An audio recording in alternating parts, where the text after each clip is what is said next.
You will date my daughter, or I'll get you fired. So, for some context, I'm a 17-year-old male and I work at a Segway tour company. It's actually really fun. I get to ride Segways around the city and talk to people, and I get paid to do it. Plus, the tipping isn't bad. So, anyway, there was a tour booked a couple days ago, and I came in about 20 minutes early to answer emails and get everything ready. The group shows up, mother and daughter, and that's when things get interesting. I'm not going to insult your intelligence by telling you what EP and ME stand for, but D equals daughter and FBI equals Federal Bureau of Investigation, just for some useful info. EP and D come in, and I check them in. Me. Alright, I have some waivers for you to sign. D, how old are you? D. 16? Me. Okay, then you don't need to sign a waiver. I asked this because if kids are younger than 18, their parents sign the waivers for them. But EP only heard me say the first part, not when I said D didn't need to sign the waiver. So she thought I was just asking her daughter how old she was. This was probably what started it all. We go on the tour, and while I'm giving my spiel, EP keeps interrupting me to tell me stuff about D and find if we are compatible. Me. And this nonprofit organization opened in EP. Are you in college? Me. No, I'm a junior in high school. I'm usually pretty free with info about myself on tours because it helps keep people relaxed and initiates conversation during lulls in the tour. Plus, it helps with tipping. EP. Oh, D is also a junior. She's an artist. Stuff like this keeps happening throughout the tour, and every time D gets redder and redder. My mom does this too, where she just tells random mall attendants about me, so I know what D is going through, and I feel her pain. At the end of the tour, I tell the two of them that they have 15 minutes to go around the town and then can meet me back at the Segway place. I get back and start getting things set up for their return. They roll in, pardon the pun, and I take their Segways to start charging them. EP. So, what do you think of my daughter? Me. Pardon me. What? EP. I saw you checking her out during the tour. Are you gonna ask her out? D. Mom, stop.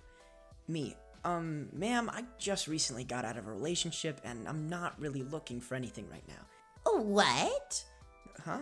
Is my daughter not good enough for you? No, that's not it. I just said that I just got out of a relationship. You are going to date my daughter, and that's final. You can't tell me what to do. I'm not your kid. And if I don't want to date your daughter, I don't have to. Besides, you haven't even asked her if she wants to date me. D. Yeah, I don't want to date him. See? I'm going to call your boss and tell him about your terrible customer service. You're never going to work in city name again. Me, pulling out my phone. Alright, you want to call him and explain the situation? How you're trying to force me to date your daughter and get me fired for saying no? Then I guess the absurdity of this situation finally sunk in, and her face transitioned from pure rage to slight confusion. EP. Wait, maybe I don't want to. Me. No, let's call him. Start to go through my contacts and press my boss's name. Let's have this conversation. EP. I don't think that's a good idea. Phone starts ringing. D, let's go. EP runs out the door. D turns to me and says, I'm sorry, and then follows her mom. I hang up the phone before my boss answers and start cleaning the Segways. Okay, that is actually probably one of the most well-behaved parents I have seen on this subreddit, maybe ever. If we break it down, yes, she did embarrass her daughter and make everyone a little bit uncomfortable, and she did lose her temper, but she learned the consequences of her actions, which I'd say is a huge victory in the world of entitled parents. All in all, I did like this story because it was a nice change of pace from the normal, parent goes berserk, then parent goes to jail type story. Yo, what the frick was that? Alright, moving on. Entitled parent tries to pry my dead friend's trumpet from my arm. Just before we get into this, I do want to preface that this story is a little bit more on the sad side, and it is one of the worst displays of entitled parenting I have ever seen in my entire life. I take a while to get to the EP story in this, but the backstory is important. I met my best friend, we'll call her Janice, on the second day of band class in middle school. We were assigned rotating seats for the first week to allow us to get to know all the other students in the class, and Janice and I were assigned the first 2 seats in the back row. This allowed us to get away with more tomfoolery than would normally be allowed. We immediately hit it off, and our friendship was only strengthened by our mutual love for playing the trumpet. Let me preface this by saying that Janice was just an incredible person. She was one of those people that even though she had a rough childhood and she was often living day to day not knowing where her next meal was coming from, she never batted an eye and still put other people before herself. I put the pieces together one day when she came into class in dirty clothes, and you could tell that she hadn't bathed in a while. I told my mother about it, and she decided to open our home to her whenever she wanted to come by. Even though we had no problem with her staying, she rarely ate meals with us because she felt shameful for having to rely on my family for those things. After a while, her mother was arrested for a reason that I, to this day, have not been made aware of, and she was placed in a foster program. I tried to convince my mother to adopt her into the family, but due to a recent divorce and a hit the economy took, my single mother couldn't sustain another person in the household. Eventually, a suitable foster parent was found for her, and everything seemed to be looking up. Oh, did I forget to mention that her foster family was completely loaded, and I mean loaded. You would never know by the way they acted or lived, but her foster mother developed a software company and sold it to a larger company for a ridiculous amount of money. That out of the way, it was now the end of 7th grade year, and we were having our first major tryout to receive our placement in the advanced 8th grade band. We both realized our passion for playing the instrument and music that spring as we practiced for hours on end, nearly every day together, and both achieved the top scores in the section, earning her the first chair position and me the second chair. We were enthralled and invigorated even more with this passion for music. We continued our rigorous practice routine throughout the summer, and Janice's foster parents paid for the 2 of us to have private lessons from the trumpet professor at the university in the nearby city. With this training, we auditioned for the middle school version of All East, and once again, both got the first 2 chairs. At this point, both of our families began to invest in us by helping us purchase professional instruments for ourselves. My mother and I split the cost of a professional line Yamaha horn. By this point, I'd saved up about $1,000 from previous birthdays and holidays, and the other $1,500 was split between my mother and my grandparents as a gift. Janice did the same, but had saved up $1,500 over the past several years that she had planned on using for college, but I convinced her that investing it in herself could ultimately end up paying more in the end in scholarships. She eventually got on board and talked with her parents about the trumpet that she wanted to buy within her price range. They reached out to me and told me they wanted to surprise her with a much better trumpet than she was expecting. I let them know what to look with some clever work from the side, and there's we gathered all the information that we needed, and they put in the order. A few months later, I got a call from her. At first, I was scared because she was sobbing directly into the phone, and I couldn't understand her. Eventually, she calmed down enough to tell me that her new trumpet had come in, but it wasn't the one that she was expecting, and that I needed to come over right now. I thought I knew what I was going to see when I walked in, but to my utter surprise, it was nothing like I had expected. When I gave her parents the details and specs of her ideal trumpet, I figured that they were going to find one that was very similar in spec and get it for her, but they actually got her a completely custom trumpet to the exact spec that she wanted and had it plated in a beautiful brushed silver finish with lapis inlaid in the valve finger buttons. It was beyond gorgeous and played like a dream. Here's where all hell breaks loose and one of the most unfortunate series of events unfolds. A few years down the road, and we are both auditioning for the high school version of All East for our state as freshmen. If we place in the top section in the top band, we get an invite to audition for All State, which is a huge honor to be a part of. I remember standing outside of the door waiting for Janice to get out of her audition when I was approached by another trumpet player standing in line following closely by EP, EntitledParents. "Your friend has a very beautiful trumpet," said the kid. "Do you think she would let me play a few notes on it?" I already knew the answer, as she frequently got asked this at these type of events. "I'm sorry, but she doesn't let other people play because it was a gift to her, and she doesn't want to risk it getting damaged." I saw the dismay in his eyes and the disbelief in his parents, so I quickly remedied the situation. "She would definitely let you have a good look at it, though. We love talking to other people who are interested in different types of trumpets." This seemed to diffuse the situation, and we met with him afterwards and had quite a pleasant experience because he was very knowledgeable on the subject, and so were we. We got the results for the auditions a few days later, and I was incredibly surprised as I got second chair and Janice got fourth. This was incredibly unusual as she was clearly the better player of the two of us, but I thought nothing of it. We both qualified for all-state auditions, and that's all that mattered. A week passes and we are on our way to the all-state auditions. My parents drove separate and I rode with Janice. She went into kindergarten a year late and had a late birthday, thus had her license as a freshman. We arrive and meet the same kid and EPs in the parking lot. We have a slightly more awkward encounter, but again, I think nothing of it and just blame it on the nerves. We go into auditions and both do wonderful. That night we get the call and they told us that she got first chair and I got third. That was an incredible moment, and that night we stayed up on the phone planning our future as performing artists that would travel the globe and wow people with our wonderful trumpet playing. The next morning, we hurried over to the practice hall to get an early warm-up. The rehearsal went astoundingly well, and Janice had one of the most beautiful solos I have ever heard in a ballad-type piece be played. The next morning during practice, we had a lunch break, and while Janice was getting out of her seat, she tripped on a bottle of valve oil and landed trumpet first into the ground. I immediately rushed over to make sure she was okay, but she had hit her head on the side of a stand and put a serious dent in the bell of her trumpet. She began to fall apart because she felt she had let her foster parents down by damaging the gift that they had given to her. She sprung up after a few seconds and the shock began to settle. She asked if I could hold on to the trumpet while she went to the bathroom to clean out the cut she got from the stand. A few hours passed and I hadn't heard anything from her. I continued to call her number but got nothing. I began to worry when I got a phone call from my parents. I could hear sirens in the background and my mother was crying.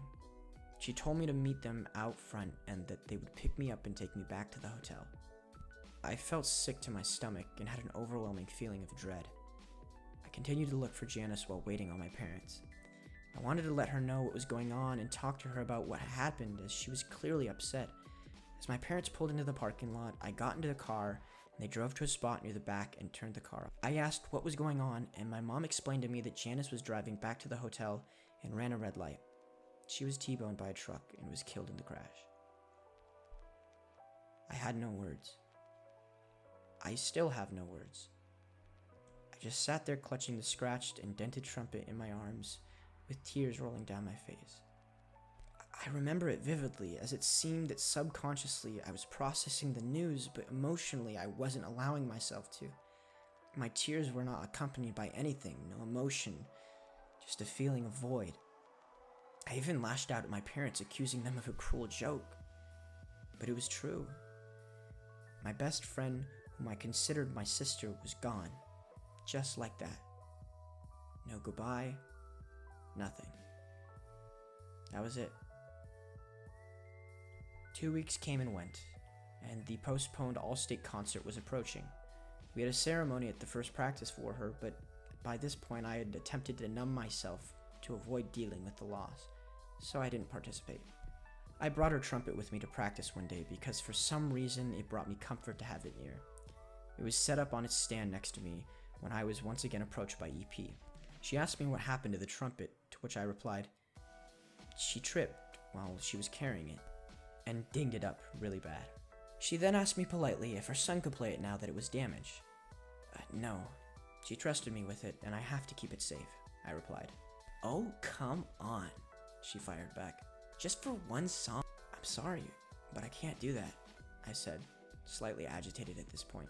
Are you serious? She started yelling now. All my son wants to do is play your stupid friend's beat-up trumpet and you won't even let him touch it. He got to hold it before, why can't he play it now? I was taken aback by this whole scenario and just stood there with my mouth agape. But she continued. Can you believe this?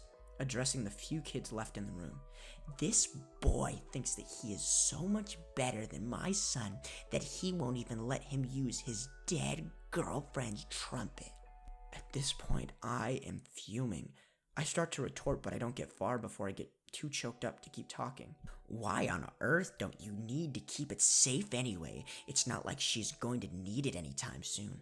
The least you can do is make my son happy by giving her trumpet. He can play it better than she could anyway.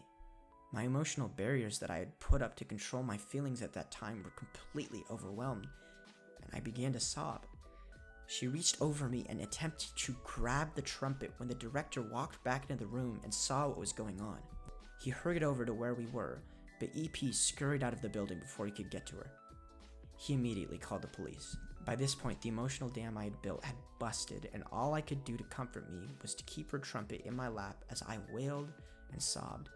I had a full breakdown and didn't stop for nearly an hour after my parents came and got me.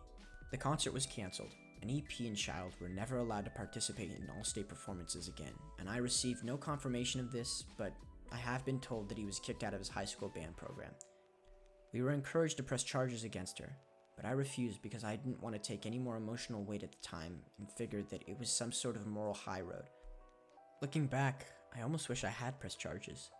Anyone who would have the audacity to do something like that, to a child mind you, needed some serious help, and I think that would have been a good wake-up call. To end on a more positive note, I have continued to pursue our passion and perform music across the country, and since that day, I have performed every gig, concert, etc. on her trumpet exactly how she left it. It still gives me comfort to have it near. It's as if a bit of her is still with me when I have it. I hope you enjoyed this marvelous story from my childhood. I apologize for the length, but I felt that the full context of the story was needed, and I feel that it is important to address that this happened a long time ago, and my memory may have lost a little on the details, but I tried to keep it what was most solid in my memory.